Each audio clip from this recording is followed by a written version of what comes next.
Hi guys, I'm here today to do a fun catch-up video. So I have quite a few things I want to chat about and I haven't really formed any thoughts in my head prior to turning the camera on, so this could be a bit of a sort of word splurge, so we shall see how that goes. So I think the most important thing I want to mention is that I have found my love of reading again. I'm so happy. I feel like this has gone on since like September, October last year. So it's quite a long time. It was like longer than 6 months to be in a sort of somewhat of a reading slump. And I guess I was, for a month or so, I only read one book a month. So that was like the worst period. That was sort of November time. But then this year I was reading, you know, more like 6 books a month, which obviously is a decent amount to be reading, definitely. But in terms of the time I usually put into reading and the freedom I usually have, I don't have children, so I get home from work and sort of my time is my own, I usually read a lot more than that. So I was really sensing the loss of spending time reading and also just a loss of enjoyment. I wasn't enjoying books as much, and whether that was to do with the mood I was in or picking up the wrong books, not sure. But I decided last month to try and throw myself wholeheartedly back into reading, and I decided to do the OWLs, which are the Owls readathons, so where you try and gain your owls at Hogwarts. I did a video about that, so I'll link that up here somewhere. And the aim was there was 12 OWLs you could gain, each one of them had a prompt to go along with it. And a lot of those prompts I felt were more leaning towards fantasy, science fiction novels. And I've said many times on this channel, I tend to read a lot more literary fiction, but I find fantasy and sci-fi nowhere near as much because I haven't really delved into sci-fi very much. I would like to, but particularly fantasy I find a real escape. And that's, I guess, for 2 reasons. I find fantasy, the sentence by sentence structure is easier to get through than a lot of the more, I guess, slow novels I tend to read, so I can just let the words wash over me a little bit more. And also there's more plot, so you're way more likely to get to the end of a chapter and feel like you want to know what's going to happen next. And also there's more characters to love. I find a lot with literary fiction, you have characters that are incredibly complex and real, but you don't always necessarily love and adore them. You can read a whole novel really enjoying it, and there's not always these people who you're like, please make it through to the end. Whereas in fantasy, I do feel like in most fantasy, they do try and give you at least one person to completely adore, and even if they're not the perfect character, you wholeheartedly want them to survive whatever comes. So there's another reason to keep turning the page in the hopes that this person will make it. So anyway, I really love reading fantasy and sci-fi whenever I'm in a bit of a slump or just struggling with reading, and so I thought the Owls readathon sounded like the perfect thing because it would give me the opportunity to read more books like that. And I did. I managed to read 8 books which fulfilled Owls prompts in the end, so I was quite pleased. Towards the end of the month I was trying to force myself to read like to finish a few books in time to do like 10 of the Owls, and I just didn't manage it, and I, you know, didn't want to sort of force myself just for the sake of it. But I was really pleased with what I did manage, and the majority of the books I read were sci-fi, fantasy, middle grade sort of books, and I just found they were really right for me. And towards the end of the month I felt like I wanted to get back to all types of books, not just fantasy and sci-fi middle grade, so it really worked for me as like this sort of palette cleanser, and it just got me back in the groove of wanting to take a book to work with me. So I'd got in the habit of listening to podcasts on the way into work, and then finishing work and being a bit stressed on the bus and listening to ASMR for the whole journey to try and block out all the students. I work at university, so the bus is filled with students, and I'm sure I was that obnoxious when I was a student, but I can't be asked to listen to it for a 40-minute journey, so I put my headphones in and listen to ASMR. Anyway, so I just had no urge to take a book to work with me and you know, use those 2 40-minute journeys to read at all. None, not for months. And I just really got back into reading. I love the Poisonwood Bible. I started reading that towards the end of March, the start of April. And I really wanted to take that on the bus with me every day. And then I buddy read Nevermore with Doris from Aldi Books and Ange from Beyond the Pages, and it was a delight and I really enjoyed it. And I read a few other books last month that just really worked for me, books that I just wanted to keep turning the pages, where I'd sit for 2 hours solidly and read, which is something I found really difficult for months. So I feel like I found my love of reading again. And now I'm just in the stage where there's all these books and I'm just like, oh, I want to read everything all at once. And I haven't been particularly well behaved because I have quite a few new books. I treated myself to a few books for my birthday, not many, like 5, which is really tame for me. And then I received a few books for my birthday as gifts. And then I also just had a few books that I'd sort of acquired in the last few months that either I'd bought or publishers had sent me. So I just thought I'd generally do a chat as to where I am with my goals and my reading. And I know that this is a really random time to do it, but I'm sort of done with the whole structure thing, as I've said before. I feel like talking about my goals today. I have done for quite a few days. I feel like having a chat about it and giving you guys an update, and I don't think it matters that it's not a quarter or half of the way through the year, so we're just going to do it now. So basically, my 2 main goals, I feel bored keep saying them because I'm sure you've all heard, just in case you haven't, and my 2 main goals were, and both of them were focused on reducing my physical TBR, which at the start of the year was at 208 books. So every month I wanted to reduce my physical TBR by 9 books. That could either be through reading books or starting them, not enjoying them, DNFing, unhauling, whatever. And then also, whenever I bought a new book, I wanted to read it within a 6-week deadline, basically, and my rules were that if I didn't manage it, I had to get rid of them. Broken both those rules miserably. But the first few months I wasn't doing too badly.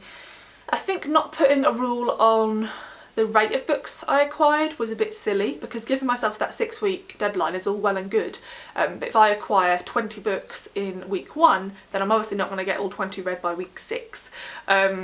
So yeah, so I haven't properly looked into the numbers of this at all, but I thought I'd do just a little general update. So at the moment I'm not quite where I should be, so I guess let me just do some maths. So if I should have unhauled 9 books for each month of January, February, March and April, I should have reduced my TBR by 36 books, which means that I should have 172 books at the start of this month. I guess I should have a few less than that now because we're a little bit into May, but let's pretend we aren't. So I have 175 books on my physical TBR that I haven't read. So I'm nearly there, but not quite. So that means I've unhauled 33 books, or not unhauled, reduced my TBR by 33 books. And I'm going to be blatantly honest, like I'd say maximum 13, 15 of those are ones I've actually read, and the rest of them are books I've either started to read and not enjoyed, so got rid of them, or books I just decided to get rid of anyway because I didn't think I really wanted to read them anymore. So I've not really done that well, and a lot of that is because I haven't really read a lot. So let's have a look at how much I've read this year, and this does make me feel a bit sad because this is like the least I've read for 6 years. So far this year I've read, I'm going to guess like 22 books. 26 books, and 4 months in, that's the amount I'd probably have read within 2 months in any other year. So I think a lot of the reason I'm not doing so well on the challenges is because I just haven't read enough, and even if all those 26 books had been books of my physical TBR, I still wouldn't have reduced the physical TBR by enough, if you see what I mean. So yeah, what I've decided is to, now I'm just really back into the reading. I'm just really happy to be reading, like so happy. So I'm just going to see what happens. And you know, my overall aim is still at the end of the year to be at around the 100 books on my physical TBR shelf mark. But one thing I will say is I've just counted all the books I have hauled this year and haven't read yet. So I don't add those to Goodreads, and I don't do book hauls anymore because the plan is to read them within 6 weeks, so you guys are going to hear about them quite soon anyway. But I've counted and I've got 25 books here, and you know, probably a good half of those I've gone over the 6-week deadline with, and the other half are probably relatively new and I've probably got till June or something to read them. But I have gone past the 6-week deadline with a lot of them, so I should have got rid of them. I haven't. But there's 25 of them, and I've reduced my TBR by 33, so that means there's only actually an overall reduction of 8, so it's pretty poor. And the same old thing is happening of I was really excited about loads of the books behind me on my physical TBR shelf, and then new books come in and they're just infinitely more exciting because they're new. And so, you know, I've just, what's the word? Validated my own assumption in that I will always reach for newer books, and that is why I should try and stop myself from building up this big TBR, because then it sits there and festers. So what I thought I'd do is, I'm not going to haul all those books, there's 25, because I don't do that anymore and it would take too long. So what I thought I'd do instead is I'd mention what I've just finished and what I'm reading, and then just what I think I might read soon. So I'm thinking that over the next week or two there's going to be loads of reviews, because I'm really trying to get through, well, I'm just enjoying getting through lots of books, and so there's going to be lots of reviews together, so I hope you guys enjoy reviews. And yeah, so I thought I'd just mention some readery stuff. Readery, doesn't make sense. So I just finished yesterday Educated by Tara Westover. Now, I was reading this memoir over the course of a few weeks. I read the first 80 pages in like a day and really enjoyed it, and then put it down for all the fantasy I was reading during the OWL's readathon. And then I picked it back up a week or so ago, and I really enjoyed this book. I think it's a really great memoir. And as I said, I'll review this in another video, so I won't mention it much here.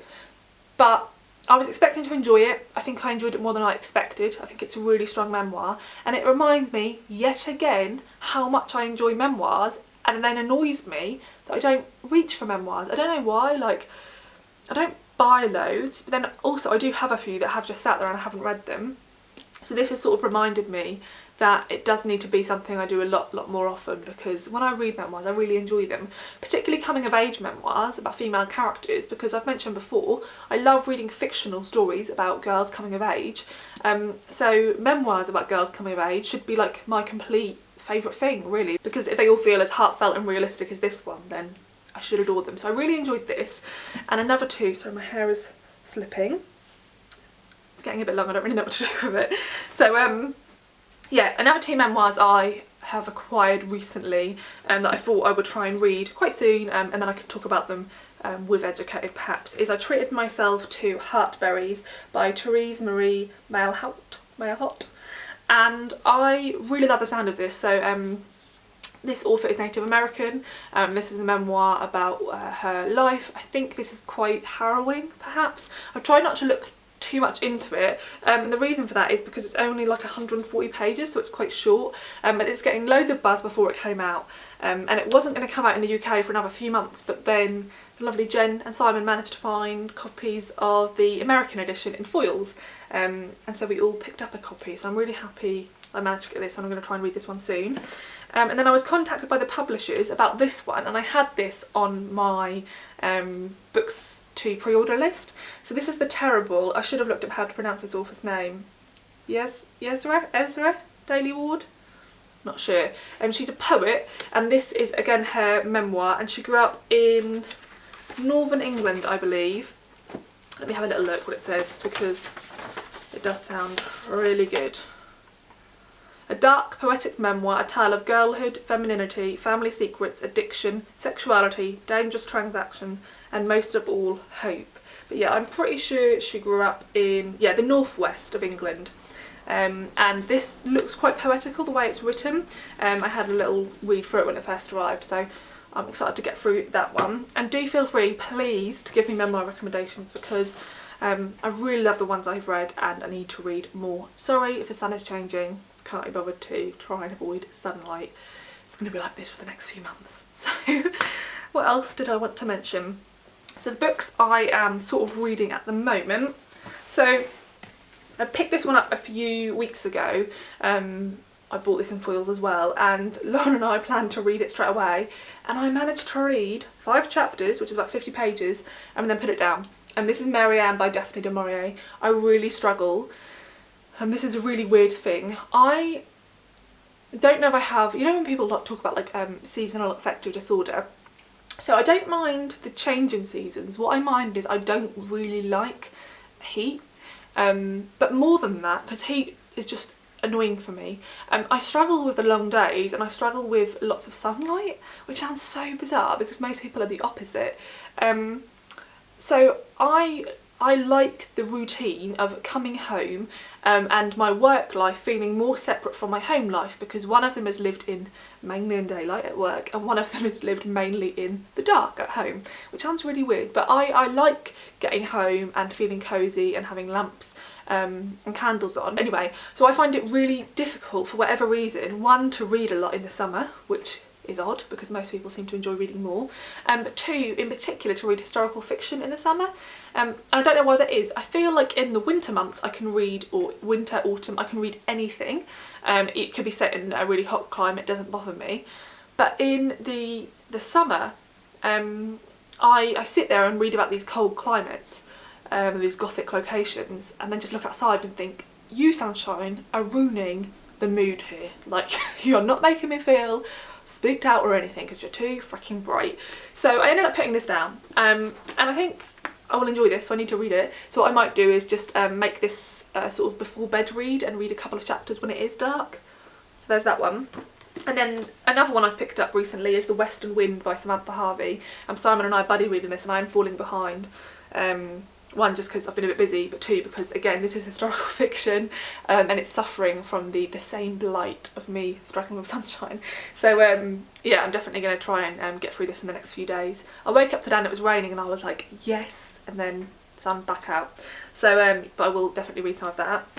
And then I thought I would try and embrace sunshine a little bit, because I feel like if I'm going to struggle to read when it's really sunny and bright, then rather than go for books which I know I'm going to struggle to read even more because of the light and stuff, then I should reach for books that are really sunny, and so they'll feel, you know, better because of it. I don't know. So 2 books that I treated myself to for my birthday, which I mentioned these a few weeks ago I think. So this is Marlena by Julie Buntin. This is the beautiful US edition. I really don't like the UK edition, it's horrible. Bizarrely, I always think that, I always had previously thought that UK covers are better. I think in the last year or so, and the US have been just pumping out some gorgeous covers. There's a book I want to get hold of called Gun Love. I'm going to put an image of the UK cover here, which is quite reminiscent of the UK cover of Marlena. Shit. Now here's the US cover. Look at that. It's absolute stunning. And I know I shouldn't be judgy, but the US cover is 3 times the price of the UK cover. And I know I'm still going to order myself the US one because it's just too goddamn beautiful. So there's my rant over. But anyway, US covers, US publishers are just doing amazing things, particularly Riverhead. Riverhead do not put out a single ugly book. They're phenomenal. Anyway, so this is a coming of age story about 2 girls who are friends, set in rural Michigan. I think their childhood is set a few decades ago, and then when they're adults it's set in present day. So I heard Julie Buntin on the podcast So Many Damn Books, and the premise of the podcast is they come on and they talk about their own book with the 2 guys who run the podcast, and then they also talk about another book they've read recently that they adored. So Julie Buntin spoke about Woman Number 17 by Eden Lepaki, and I love the sound of this one as well. Both of these ones open with a description of a really hot day, and I think that these 2 are going to be perfect to read in this sort of weather. So I'm going to reach for these 2 quite soon, so there's that. I did just go and watch Tully yesterday at the cinema, which is about a woman who's got several children who is hiring like a nanny, and this is I think going to be a completely different vibe, but this is sort of what this is about as well. So I might read this one first, give myself a bit of space between Tully and this one. So there's those 2. Then I also treated myself to I'll Be Gone in the Dark by Michelle McNamara. So I heard when this one came out all the buzz about it, and I really wanted to pick it up. And then I suddenly saw over social media that the Golden State Killer had finally been arrested, and I was like, what the actual hell? And then I was like, I need to order that book, why haven't I done it yet? And then it sold out everywhere. So I went to try and find it in Waterstones, no, just nowhere had it. So I was checking Amazon daily to see if it would come back in stock, and it did, so I ordered myself it. And I read like 2 chapters of this before bed last night. Nice bedtime read. And I just felt like reading something quite pacey, and this is, she writes in a really page-turnery way. One thing I did notice which bothers me is this sort of thing. So this is the quote on the front to make you want to pick it up. I loved this book. That's by Stephen King. I just think it's such a meh. It's literally because of who's written it. It's not inspiring. What's written on these 2, I had a look in contrast, it's so much better. This says, a generous, sensitive novel of true feeling, a devoted memorial to friends and selves who are gone. Better. This one's even better. Woman Number 17 tastes like a juice box of suburban satire laced with Alfred Hitchcock. Compared to I love this book. Not as good, is it? So, and also I've noticed something.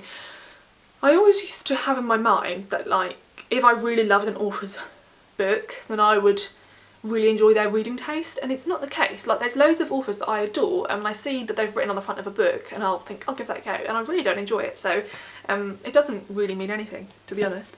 So I don't know how that helps anyone by putting that on the front from Stephen King, but anyway, that's my little whinge. So I'm well aware, as I said earlier, that I am massively leaning towards reading books that are new. And I also just have a lot of, about half these 25 books are non-fiction, which pisses me off because I would like my reading to be half and half because I genuinely have such a vast interest in like just all the topics of the world, which fiction of course can't respond to but non-fiction can. But I just don't naturally reach for it. But it appears in my like incoming rate of new stuff, I am reaching for it equally, just not reading it equally. So I've got such varying topics of non-fiction that I'm really excited to get to and hoping to review for you guys soon. But I'm well aware that I'm not leaning towards picking up my own books. I mean, these are all my own books, but ones that have been sitting there a while. So I also had a little look at my bookshelves for a few other books that I think would work in these sunnier times, so that I will still be reading. And I found these three, and I think they do all look quite summery. So I've meant to read this one forever and I think I'm going to love it. This is Euphoria by Lily King. I've mentioned this before. I'm sure this was on my spring or summer TBR last year. So this is set in the 1930s and it's about some gifted anthropologists who go together into the jungle of New Guinea. And they're real people who I don't know anything about. I'm not going to look into them because I don't want to be spoiled for the true life thing that happened. But yeah, well, I think they might be based on real people. I'm not sure. There's that one. And then these two are a bit weirder. This is Made for Love by Alyssa Nutting. This is set in some weird world. She runs away from her husband because he basically owns a company that's sort of like Google and he wants to put like twin implants in their brains. She runs away and lives in a trailer park with her dad, but it's a bit awkward because he's got this new sex doll that he's like really into. So there's that, and that is like the most perfect 90s cover ever. Love it. And this is The Vine That Ate the South by J.D. Wilkes, and this is a sort of southern gothic bizarro fiction. I think it's going to be really weird. It's got loads of drawings of plants and stuff in. It's set in these like outback woods where there's like vampires and eating trees and all sorts of stuff. Don't know if I'm gonna, I think it could go too far and I won't enjoy it. But I picked it up just after I'd read Romy Futch, I think, and I really wanted to read something of a similar vibe, so we shall see. And that is like acid yellow, so I feel like if that doesn't scream summer, what does? So yeah, this video was really all over the place, but I just wanted to have a chat about the fact that I'm loving reading again, and I'm hoping to do loads of reviews, and I'm not doing so well on my challenges, but at the moment I feel like all I'm happy about is that I've got back into reading. And I thought about giving myself a rule being like, by the end of June you have to read all 25 of the newer books, so that from June onwards you can focus on your books. But then I just thought, rules annoy me, like, that are that strict. Like, my overall yearly ones, there's like a year to fulfil them, hence why I'm not doing so well. But yeah, basically, I'm really enjoying reading, but I just want to let myself be really organic and pick up whatever I fancy, and I don't think giving myself a limitation on a TBR will help that. So yeah, do feel free to let me know if you've read any of the books I mentioned, and as I said, please give me memoir recommendations because I really want to read more, and you know, it's just silly that I don't pick them up more often because I really enjoy them when I do. And I'd love to know how you feel about reading moods at different times of the year based on not only the weather, as I said, but the amount of daylight hours. I think that affects me more than the sunshine. I think it's that I think I can get through this sunny day that sounds so lame, if it at least gets dark by 6 and then it doesn't. So yeah, that's how I feel. I feel like I should probably live in a different place to where I live now. Maybe somewhere where it's just colder and I have shorter days throughout more of the year. I don't know. But yeah, that's my just general catch up, and I'll see you soon, probably tomorrow actually, because I have filmed a full book review of some new books, and just haven't uploaded it yet, so that'll probably be up tomorrow. So yeah, thanks for watching and I'll see you soon. Bye!